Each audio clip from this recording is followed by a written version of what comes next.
म्हणते भंडारा की पब्लिक, बोले तो तबलिक.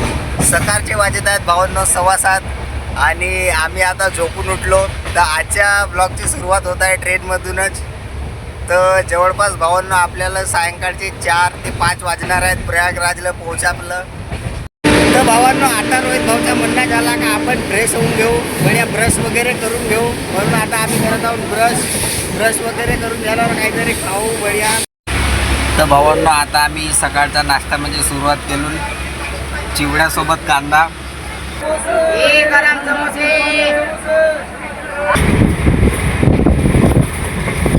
तर फायनली भावांनो आम्ही पोहोचलो आता प्रयागराजमध्ये.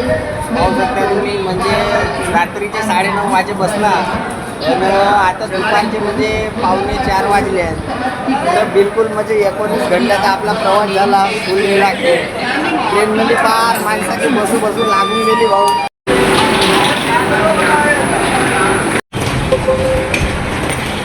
तर रेल्वे स्टेशनच्या बाहेर निघता बरोबर भावांना आम्ही बसला आता या ऑटोमध्ये. आता डायरेक्ट जायचं आहे आपल्याला त्रिवेणी संगम घाट.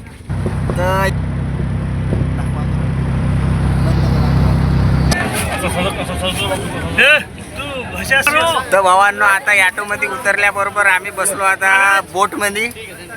बोटमध्ये बसून आता हे आपले घाललो जांग्या आपले लाईव्ह जॅकेट ना आता घालून सिनेरी आपण जाऊ त्रिवेणी संगम घाट. तिकडं 3 नद्याच्या जेथे संगम आहे तेथे बढिया पाटीला बरोबर तेथे जाऊ आंघोळ बिंघोळ करू. पाणी आणण्यासाठी त्याच्या संगम घाटचा आपण घेतली आहे बॉटल.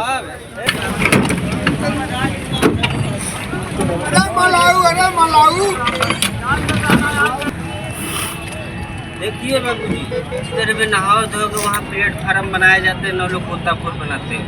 वो महंगी का 80-90 नहीं देने का, उनको 50-50 रुपया देना, उसके आगे मत देना. यहाँ पर नहाओ धोगे प्लेटफार्म वाला 1 लोग का रेट. हाँ हाँ. तर भावांनो झाले आता त्रिवेणी संगमवर आंघोळ करून आता आपण जाऊ वापस घाटाकडे.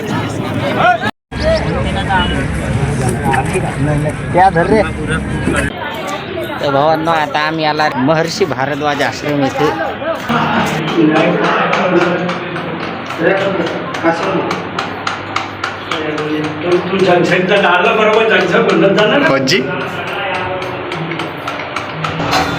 तर फायनली भावांना आता आम्ही आणून जेवण करायला. 19 तासाच्या नंतर काहीतरी टेस्टी जाणार आहे पोटामध्ये. तर आम्ही बोलावला आहे भात पोळी, आपली वांग्याची भाजी, वरण, हा आलू चना आहे.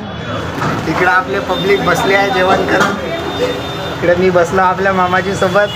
या मग अशा पद्धतीने जेवण करायला. तर झाला भावांना आता जेवण वगैरे ना. आता आम्ही आलो रेल्वे स्टेशनवर प्रयागराज जंक्शन. इथे आपण करू थोडा वेळ आराम. सकाळी जाऊ आपण काशी. तर आजच्या ब्लॉगमध्ये एवढंच. ब्लॉग आवडला असेल तर व्हिडिओला लाईक करा आणि चॅनलला सबस्क्राईब करा. भेटूया नेक्स्ट ब्लॉगमध्ये. बाय.